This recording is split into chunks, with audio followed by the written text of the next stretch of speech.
Ishi was an incredible person, and although the amazing story of his life was full of tragedy and sadness, he was also able to show us how his people survived and thrived in the wild.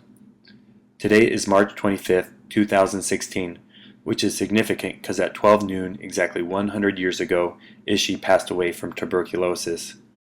I've always been interested in the story of Ishi, and especially in how he made his tools to survive in the wild, such as his bows and arrows.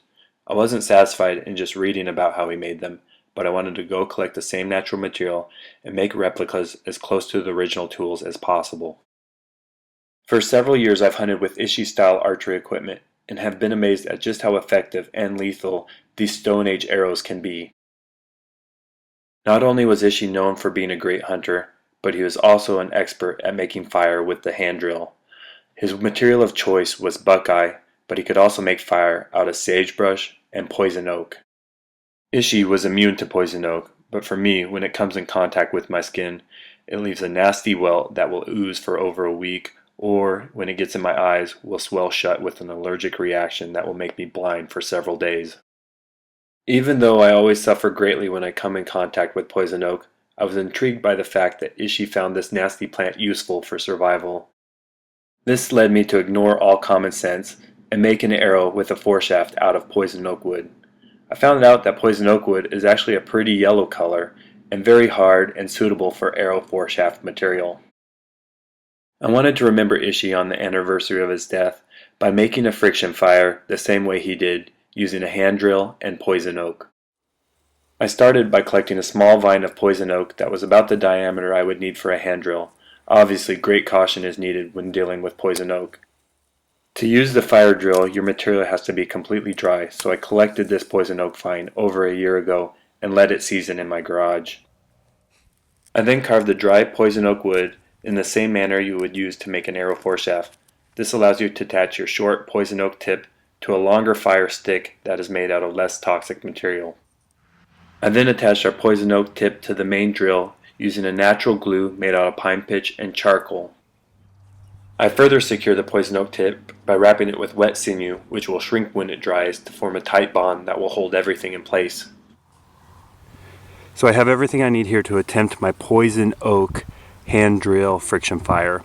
And what this is you've already seen me make the poison oak tip on the shaft. That's about the length of an arrow is what was written that Ishi used. I got my fireboard here with the notch already cut into it and kind of burned it in just a little bit, so it should create that charcoal dust pretty quickly that accumulates at the bottom of the notch, and that's what actually ignites. And you want to catch it, so I have a piece of bark here, and then what I'm going to do, my little trick to helping these things, is I got some cattail char from the fluff of the cattail that I made in a different video, and then I got my tinder bundle, more of that cattail char in there. Once you get a little ember in there, that char really ignites quickly and helps getting things going. And I have this shredded bark. This is willow bark. The inner bark of a willow tree is one of the things that Ishi liked to use for his tinder bundles. He also liked to use thistledown and some other things. I've always read that Ishi can make fire out of poison oak, and now I'm going to try it.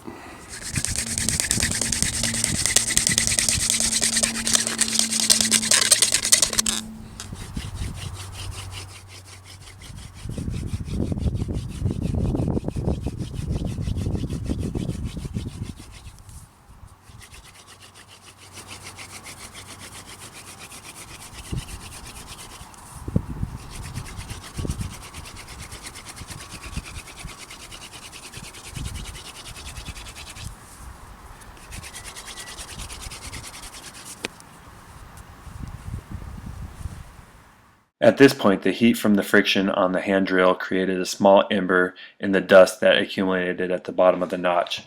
You don't want to rush this part, but you gently want to tap out that little dust and keep that ember going by giving it some air, and have your tinder bundle ready to go so that you can transfer that little ember into your tinder bundle.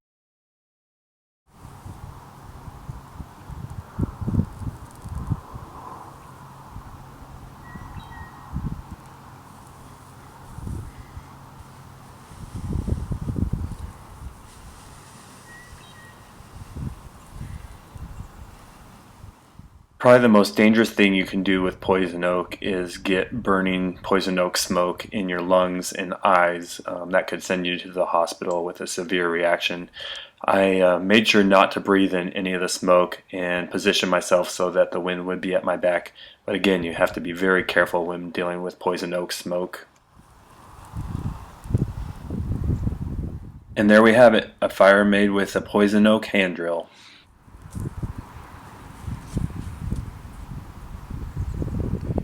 Ishi was an incredible person, and I encourage everyone to learn more about him. His life was very tragic, but you can learn a lot about his people and the way he lived in the wild, and his life has had a huge impact on the way I hunt and the type of archery gear I use.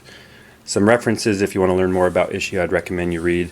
This book is titled Hunting with the Bow and Arrow by Saxon Pope. It was written in 1923 and gives great detail into the type of archery gear Ishi used, his bow, his arrow, and just his tools in the wild, and a little bit about his life. So if you're interested in his archery gear, definitely get Hunting with the Bow and Arrow by Saxon Pope. Saxon Pope also wrote several different papers about Ishi that have been compiled into this book titled The Rarest Works of Saxon Pope. The first paper in here is titled Yanni Archery. It was written in 1918 and provides a lot of pictures and description about Ishi and his gear. The next story in here is titled The Medical History of Ishi, again by Saxon Pope. Saxon Pope was his physician, and so you can learn a lot about his life, and specifically his life at the museum and how he died of tuberculosis. And again, very tragic life, but in the later years when he entered a world that was completely foreign to him, he was very gracious and did his best to become a part of it, and really someone that you should respect. Another book that just provides a huge amount of detail into his history, the history of his people, and just how he came to live in Berkeley Museum and his life after that. This one's titled Ishi in Two Worlds by Theodora Krober, and this is where I learned that he would make fire out of poison oak. Here on page 185 it talks about how he made fire, and specifically lists here in the third paragraph poison oak and sagebrush were two woods he would use, but his preferred was definitely buckeye. I really encourage you to just learn as much as you can about our past and history, and a good place to start is to learn about Ishi.